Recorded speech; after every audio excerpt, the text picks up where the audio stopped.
आप सभी को आचार्य सुशील कुमार की ओर से सुप्रभात।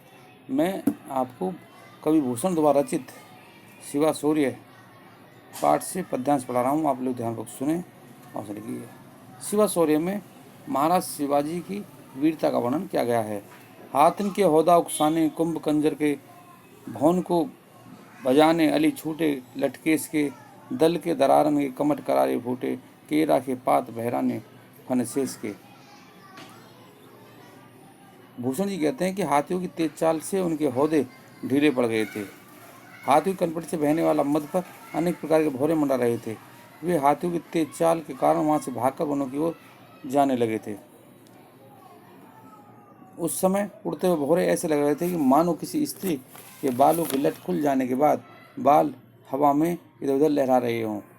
शिवाजी की सेना के चलने से कछुए की कठोर पीठ टूट गई थी और शेषनाग के फन केले के पत्ते के समान चिर गए थे।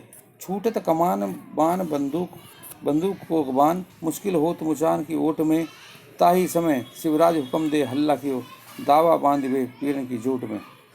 भूषण जी कहते हैं कि शत्रु सेना की ओर से भयंकर धनुष बाणों, बंदूकों तथा कोक बाणों नामक भयंकर आवाज वाले बाणों की वर्षा हो रही थी। बौछार मोर्चे की ओट में भी अपनी रक्षा करना मुश्किल हो रहा था।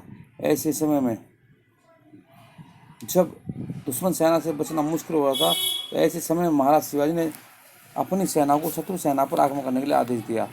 कवि कहता है कि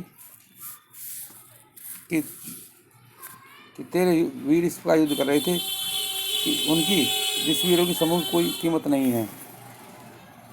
भूषण भर हिम्मत का के भूषण में तेरी वीरों की कहाँ तक हिम्मत की दाद दूँ, कीमत ही लगी जोड़ घोट में ताव दे। तेरे जो सैनिक थे वे सैनिक अपनी मूँछों पर ताव दे देकर शत्रु के किले के कंगूरों पर पैर रख कर शत्रु सैनिक को घायल करके अथवा मारकर किले के अंदर कूद रहे थे। इसमें जो क्वेश्चन आंसर है वो आप इसी में छांट कर लिखेंगे। धन्यवाद।